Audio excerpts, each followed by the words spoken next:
Hi there, this is Judy, and I want to show you today how to set up a still life. I have my screen currently on a table here. You can see I've got a ton of still life objects laid out on it. I've got my daisies, and that's what I plan on painting on Friday for you guys. And I took some time just to think about what I might want to put with those daisies. Lots of different choices. I want to show you a little bit more about, you can look around my studio here. There's a chest back there, or a display cabinet that has a ton of objects in it. Let's move around this way. I've got stuff there, and also just have a lot of different things. Behind me, I've got another armoire that is full of stuff that I've just collected over the years, and most of it's not expensive. It's just flea market or things I've picked up over the years. I like to paint brass. I like to paint silver, and so I have a few small silver pieces. Nothing expensive, as I said. That trunk back there, if you can see, that trunk has some dolls and things like that. I like to paint dolls. So it's actually a lot of fun to just browse flea markets and whatnot to see what you can put in a still life, if in fact you want to paint still life. That's just my preference.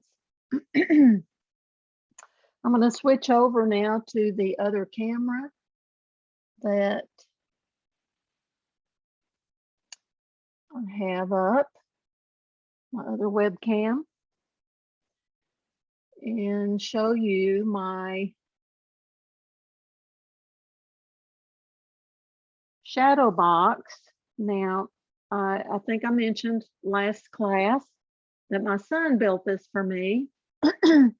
It's simply a square. This one's relatively large. This one is probably about 24 by 24, and it will hold a large still life if I want it to. Or I can take it off and use let me just show you my what I have it on right now. It's attached to this teacher's utility cart. I think they used to use these for like transparencies. Now they use computers, of course, but it has a electrical strip on the back of it where I can plug the cart into and plug a light into the back of the cart. So it's been really useful. It's on wheels, on casters. So it's been very useful over the years. And I think I bought that in a teacher's supply store. It was on sale for like $100. Like I said, my son made the shadow box for me, and that also was real expensive. I like this shadow box also because you can attach your light to the shadow box and shine it right down on your subject if you want to. Now, let me move my light over here and show you what I've got. I got this. Excuse me, just a moment. I'm sorry about that. That was my husband, and I forgot to tell him that I was recording this today. Anyway, so getting back to my light that I have now, let me just show you what I have here. Move my camera over. You can see my LED light. I bought this off of Amazon for about $100, and it came with the tripod, which is really useful. Had this for quite some time now, a couple of years. I also have a couple of light soft boxes, and this gives a softer light. Let me see if I can move this around here so you can see it better. This gives more of a more natural daylight effect. And it also came with some tripods. I got 2 of them in a kit. It was on sale through B&H Photo out of New York. You do not have to have all this equipment, but if you start painting a lot of still life, you may want to get you an LED light, because they're, especially this one here. I like it because it gets really bright, and I'll send you guys the model number on that, but it gets very bright, but it's not as hot as a regular light bulb. And I need to plug it in. I did some moving things around yesterday so that I could do this video. So let's just, and it must be, I must have, there we go. Another thing I like about this, let me move my camera back over again so you can see. But one reason I like this too is because you can adjust the output, as you can see.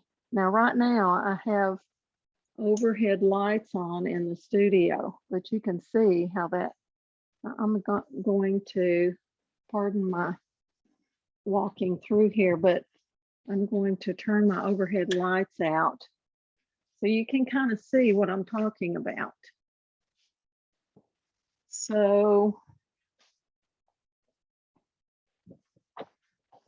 I can make some adjustments. I can, if I want a softer light, I can do that. This is actually a real cool light. I don't know if you can see it on the video. I don't think you really can, but and then this is the warmer side. It has 2 knobs in the back of it that you can adjust. So that is has really been useful over the past few years. And I used that spotlight that I showed, sent you guys a picture of on the supply list for many, many years. And then I got this and I used it for a number of years. And I just got those soft boxes because I wanted to make sure I had enough light in here when I do the videos. So, okay. So let me just straighten my camera out a little bit. It looks a little little crooked. So now let's get into how I go about and what I think about when I'm putting together a still life. Okay. First of all, I have a ton of, just show you this, cloths. I've got a small chest over there that I keep all those things in. But I first start out with, if I'm going to paint flowers, I usually pick out the flowers I want to paint. And then I decide, okay, what should my background be? What color should my background be? Should it be solid? Should there be some print in the background? What's it going to be? I have to make those decisions based on what my vision is for the painting. So but Cherise asked that I paint some white flowers at some point. So that's why I chose the daisies this week. I've painted a lot of daisies in the past, and I love painting them. I love painting them for a couple of different reasons. Part of that I'll tell you about on Friday is the drawing of them. The other part is just they're kind of a more relaxed type, for a more relaxed type setting. They're not real formal. I don't see them as a formal flower, although you could dress them up and do that if you want a formal setting. That's not really my cup of tea, but I have done that in times past, and I may do that this week too. So who knows? We'll see. So let's just start here. I'm going to decide what, now my daisies are white, so I have a darker background. Now it may not look dark because the light is on it right now. Let me just switch the light off for a second. It's a little bit shiny, so it's catching some light from the windows, but it's, oh, and let me tell you this too. I'm sorry, let me back up just a teeny bit. One thing I want to show you is that for many years, instead of this shadow box that I have here, I just used these cardboard presentation folders. And I set them up like that on the table. A lot of times I just used a coffee or a TV tray, and then you can put two of them together, one on the top. I cut the top. These were tall in the beginning, and I cut them in half, and I painted some of them. This one I painted dark green. This one I left white. But you can paint them gray. You can paint them whatever color you want to, and use this as a shadow box just on a TV tray. Works great. So maybe let's just use that this week for our daisy setup, okay, instead of my regular shadow box. So my husband brought these daisies home the other day, and right now I've got them in a clear vase. I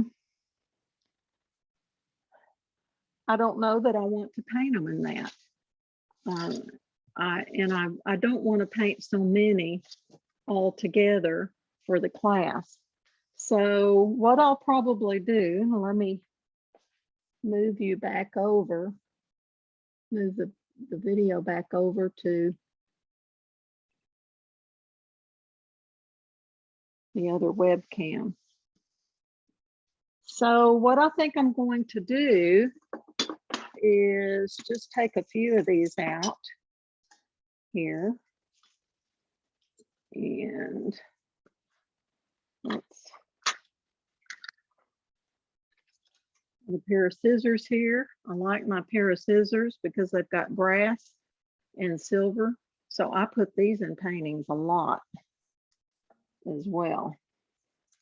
And I'm just going to cut some stems off here. And these have some blossoms that are dying, so they need to come off. And I really take my time doing this. It's fun. I enjoy putting the stuff together. So let's just put those few in this smaller glass vase for right now. I can come back and use these later. I also like my little, these have wires in the front, if you can see, and they crisscross across there, and they're just good for making stems stand up straight. I'm sure you can get those on the internet somewhere. But let's go back. So you can see all my stuff. I've got some apples, some tangerines, some green apples, some brass. I love painting brass. We may put some brass or silver. I love painting silver. And I'd kind of like to show y'all how you can do that. So let's go back to our other camera now.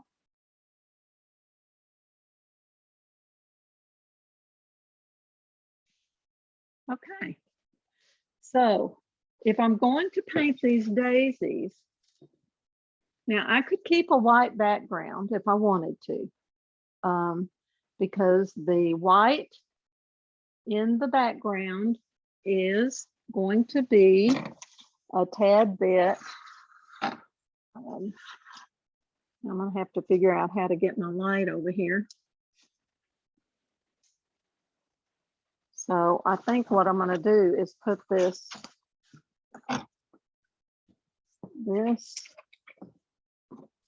one up here. You don't want, like we talked about last week, you don't want a huge amount of bounce light.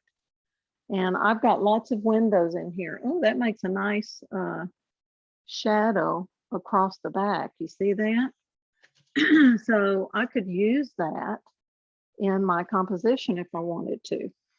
I could also, and see there's a lot of green and yellow in the center of these. I could hang something that's a green cloth back there, a cup towel. I could do that. I just start throwing pieces on there until I get what I like. Just play with it. Or I may just do that. Because this cup towel has the blue coming down in it, and it could carry down to the blue in the foreground. We could do that. Another thing we could do is, now this may sound silly, but this green apple has no stem.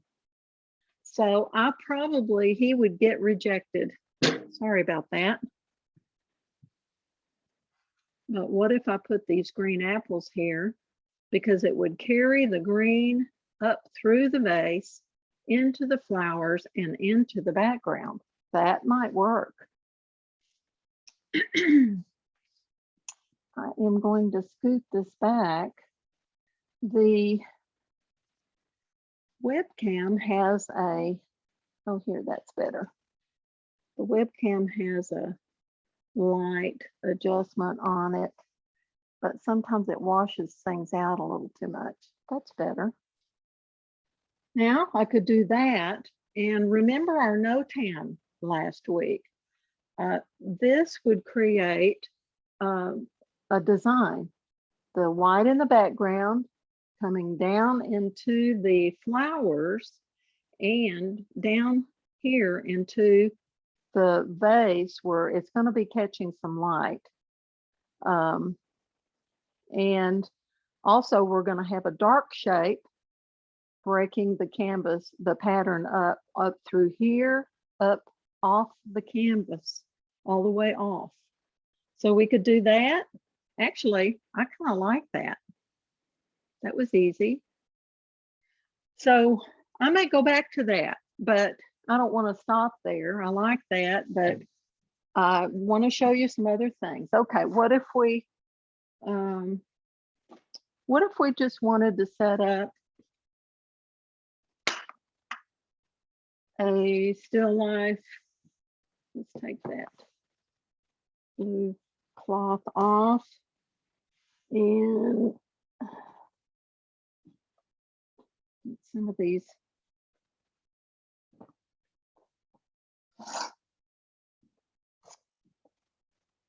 What if I wanted to do something blue? I love this little picture. It's an antique. I don't know what it is exactly, but it looks kind of flow bluey, like the blue is faded on it somewhat. So what about a couple of tangerines? That's really pretty. They're complements. So the orange and blue are complements to each other. So that would make a nice setting, right? We could put another different colored cup towel back there. I don't use those as cup towels. I use them as props for my still life. So we could do that. We could have that to add some. This has got a little orange in it, so we could just put it back here to bring your eye back there a little bit. We could do that.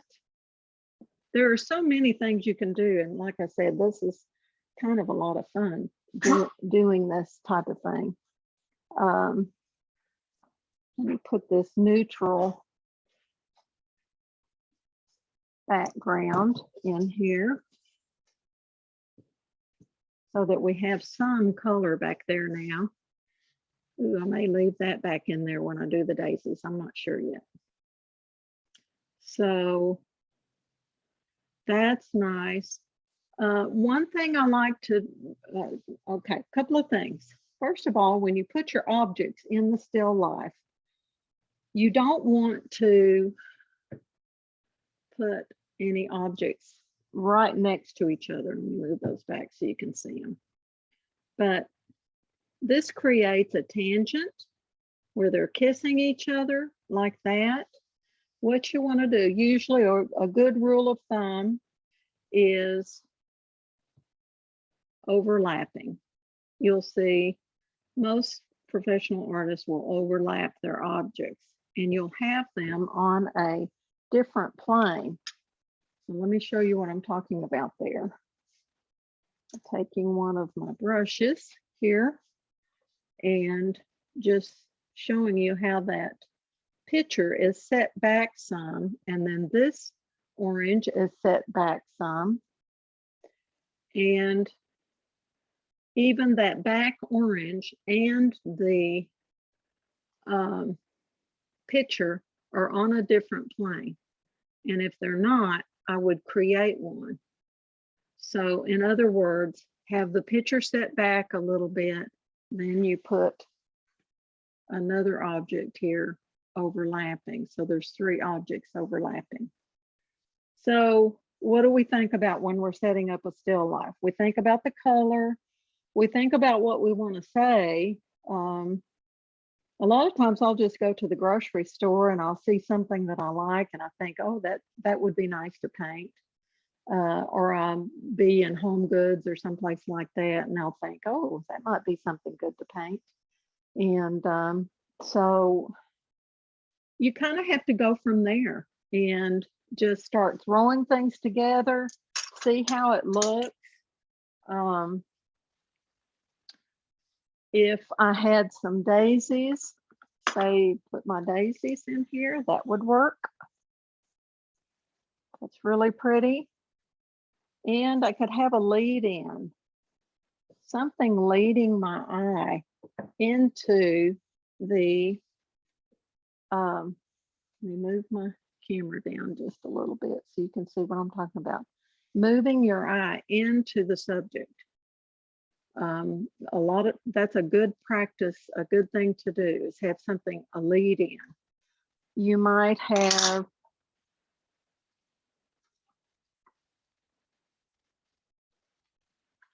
if you had an oriental setting, I've done this a lot. These are nice for the background or as a lead in. You could have another flower there as a lead in. Something just to move your eye around in the composition, not so that it's not so static. You don't want everything right dead center. You want to have a flow like this, kind of a, and you can do that with your pieces of cloth and just indicate folds in the fabric. I do a lot of paintings with ribbon in them, and that's why I do it, because it's a good lead-in. Ribbon is fun to paint too. So that's a nice setup. You can do that.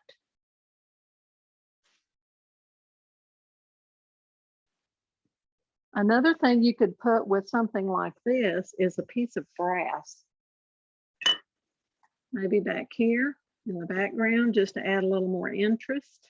Or you could put a piece of brass and a tangerine, or you could take the tangerines out.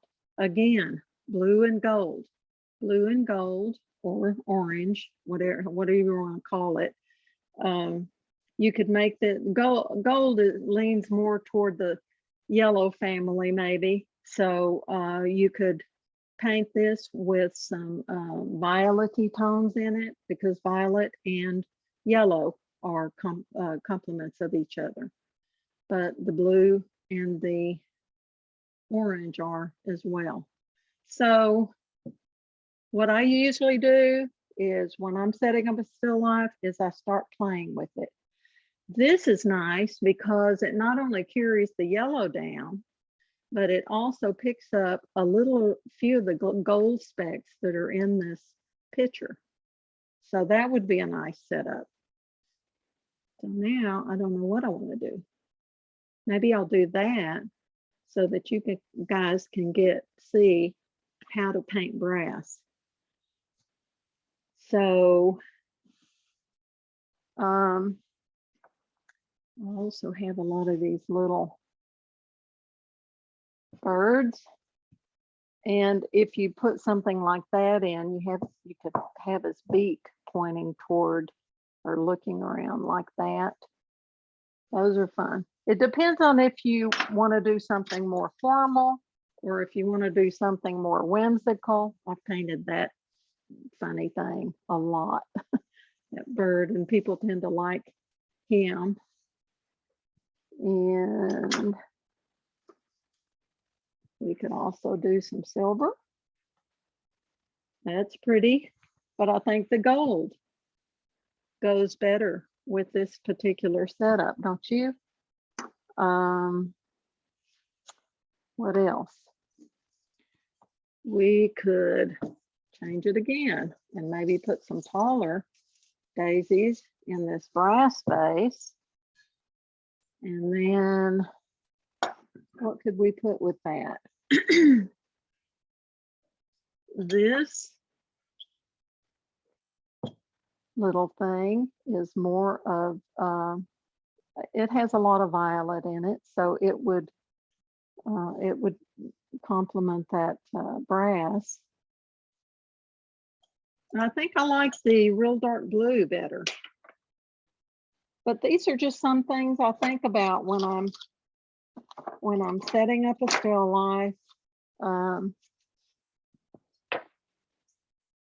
love painting this brass vase, but I really think I like this better.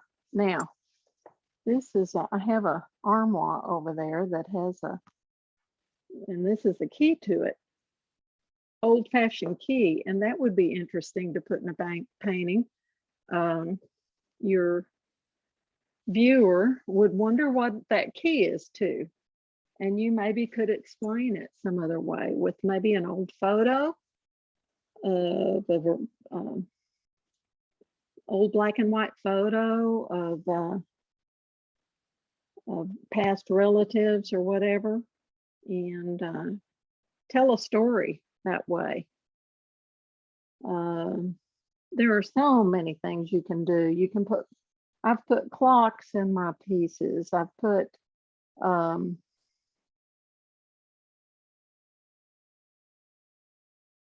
cameras, toys, so many things. I did a painting for my husband one time with a bunch of oil cans, and he really loved it. So there's so many things you can do. The main thing is you have a main character. You have to think about the no-tan, the design of the canvas. Now with something like this,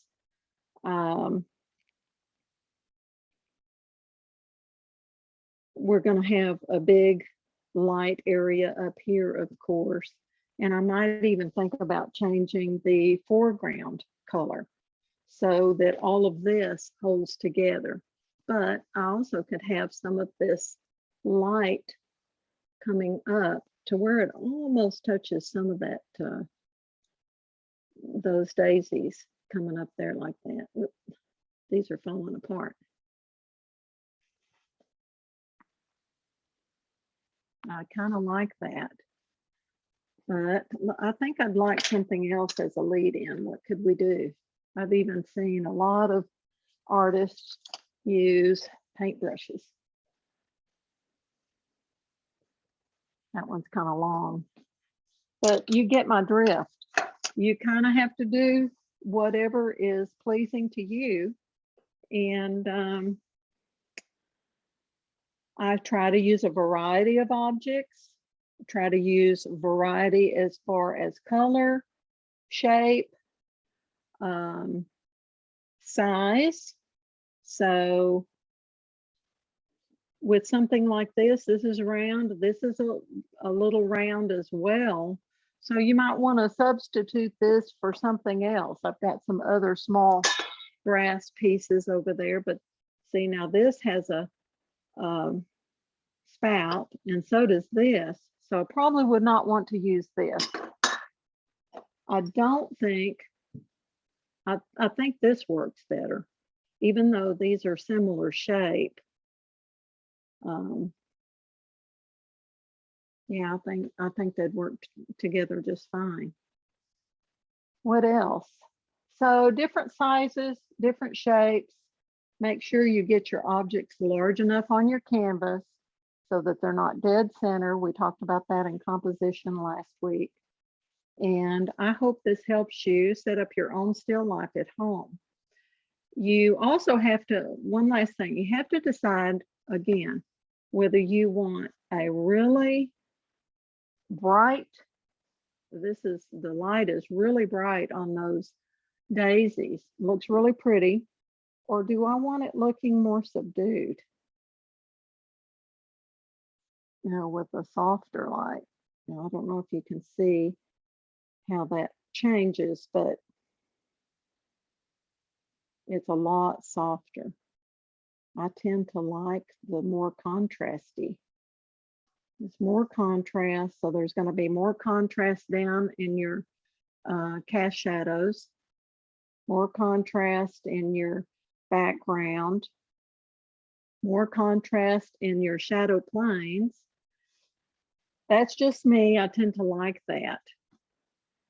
So, but I've seen some beautiful work of artists that paint, and I've done it before, but I prefer this. So, okay, I hope this helps you. You don't have to have a whole lot of stuff. I have a whole lot of stuff, but you don't have to. You can set it up with a TV tray, a couple of dish cloths, or some sheets out of your linen cabinet, and a couple of cardboard poster things like this, presentation folders like this, and the spotlight you get at Lowe's. Very cheap, easy to do. Okay, and I'm sure you all have stuff like this around your house. So anyway, have fun when you set up your still life, and I'm really happy to see that a lot of you are doing that. And so keep going and send those photos to me so I can see what you're doing, okay? I don't know how to help you if I don't see. So I will see you guys on Friday, and I hope this helps. Bye-bye.